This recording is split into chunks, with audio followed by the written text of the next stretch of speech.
Hey, thanks for visiting my portfolio site.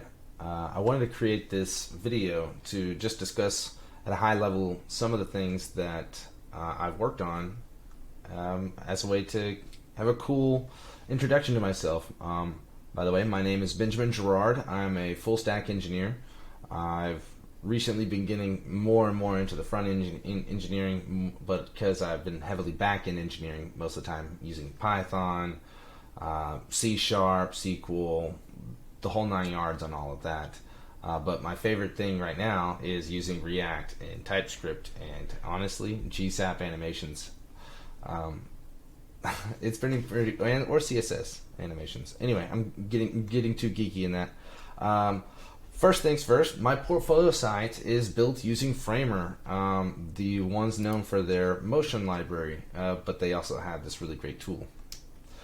Second is Project Bashful. I've been working on this for the last, I guess, 3 months, pretty heavily marketing it with a relative of mine, and we built it using React. Well, I built it using React TypeScript and a plugin inside of Adobe using the UXP plugin ecosystem.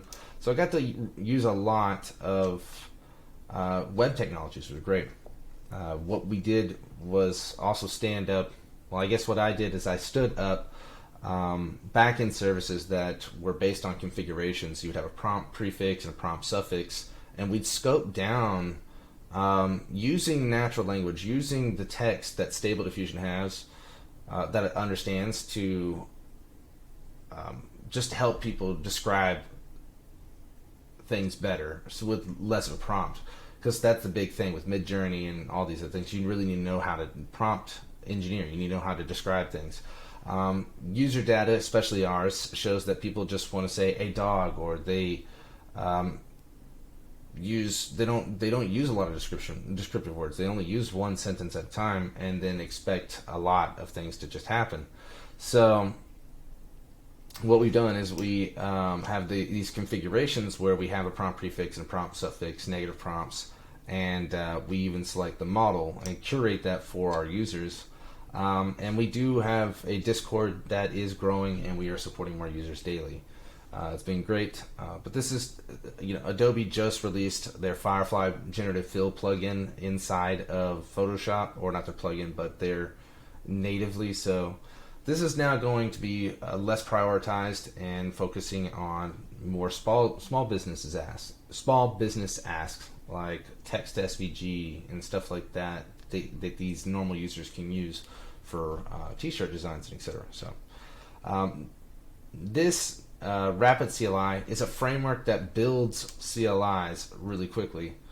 Let's see if I just go into it real fast. See what I can get here.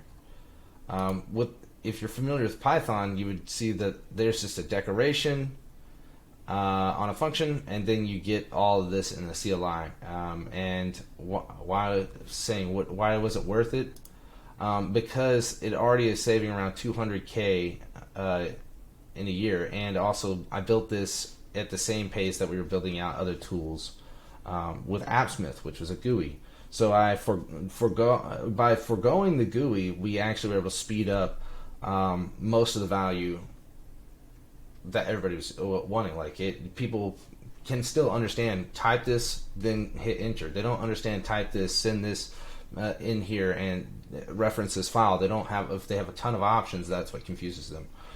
So in this case, you would have a wizard right here in a CLI and confirmation menus, and this is all defined in configuration files. So yeah, and a variable recommendation system. If you tried to use a variable that was also defined in Python, if you wanted to use that, what was found in the configuration file, you might be wrong because it's dynamically loaded. So the variable recommendation system would say, "Hey, do you mean this?"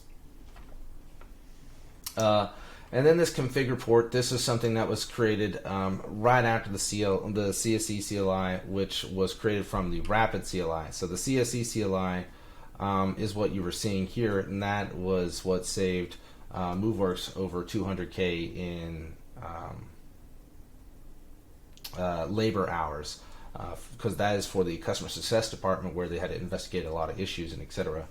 And the CLI was able to grab parts of every bit of their repo and then put it under one roof, and it solved overhead of documentation by pulling in all the doc strings of everything, and really the onboarding experience became better because you had an interface that you did day-to-day work in. And so if you got confused, you would just say, oh, okay, I'm going to go to this interface, and the majority of things will be solved by that. Now, yeah, I was going to say, the configure port, this is the third evolution while MoveWorks. It was really good. We got to see AI bot configurations to help other users out.